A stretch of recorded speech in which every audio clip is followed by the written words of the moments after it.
mesdames, chères sages-femmes d'État du Sénégal, chers invités en vos titres et qualités respectifs, mesdames et messieurs, je voudrais, au nom du professeur Jean-Charles Moreau Empêché, vous adresser mes chaleureuses salutations et vous exprimer ma profonde joie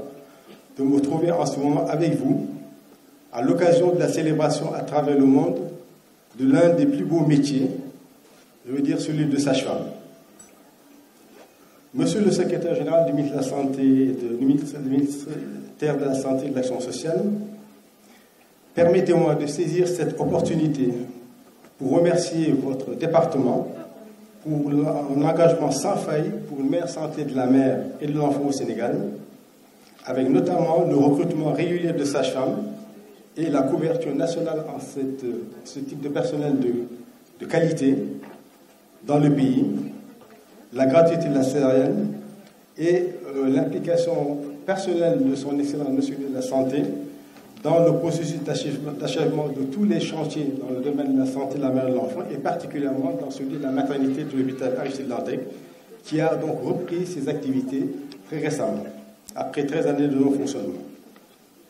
Je voudrais vous assurer la disponibilité de la chaire de gynécologie et d'obstétrique de l'UCAD à relever à vos côtés le défi de l'amélioration de la santé de la mère et de l'enfant. À l'Association nationale de la santé, l'Association nationale des sages-femmes d'État du Sénégal, le professeur Moreau, par ma voix, vous remercie pour cette invitation à cette célébration de la Journée internationale de la sage-femme. Soyez assurés, Madame la Présidente, et Mesdames, toutes les membres de votre association, que notre équipe est à vos côtés pour la réussite de cette manifestation que nous n'avons jamais cessé de célébrer avec vous. C'est encore pour nous l'occasion de vous réitérer notre engagement et notre disponibilité à soutenir et à vous appuyer pour la poursuite et la réussite de toutes vos activités et projets. Cette année, le thème « Sage-femme, ouvrant la voie de la qualité des soins » est éminemment important et tout à fait d'actualité. Sa pertinence ne fait aucun doute quand on sait que la promotion de la santé de la femme, de la mère et de l'enfant figure en bonne place parmi les ODD. On sait qu'au Sénégal, les indicateurs ont connu des progrès significatifs, mais qu'ils gagneraient à être améliorés. Et donc, nous manifestons tout notre engagement pour apporter notre appui. Quand il s'agit de grossesse et d'accouchement, quelle est la personne la mieux désignée? Cette personne qui, depuis des siècles, savante, experte, humaniste dans son art professionnel auprès de la sage-femme et de l'enfant, n'a cessé donc d'apporter son appui. J'ai nommé la sage-femme.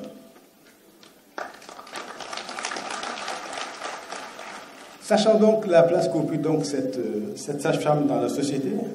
cette personne ressource est et demeure incontournable pour l'atteinte des objectifs de développement social et économique durable. En effet, elle doit jouer de multiples rôles. Rôle de soignante, rôle de conseillère, rôle de confidente, rôle de soutien auprès des femmes, auprès des enfants, mais aussi auprès des familles, et doit au quotidien prodiguer ses services avec humanisme, efficacité, mais aussi professionnalisme. Ces conditions sont nécessaires pour des soins de qualité afin que soient évités bon nombre de décès de mères et d'enfants liés à un retard ou à une inadéquation de la prise en charge. On ne peut quand même occulter la problématique de la qualité de la formation des sages-femmes au Sénégal qui doit faire l'objet de réflexions, à notre sens, qui devrait aboutir à des résolutions visant à former des sages-femmes compétentes, capables d'intervenir avec efficience pour satisfaire de façon durable les besoins des femmes et de leurs nouveau-nés.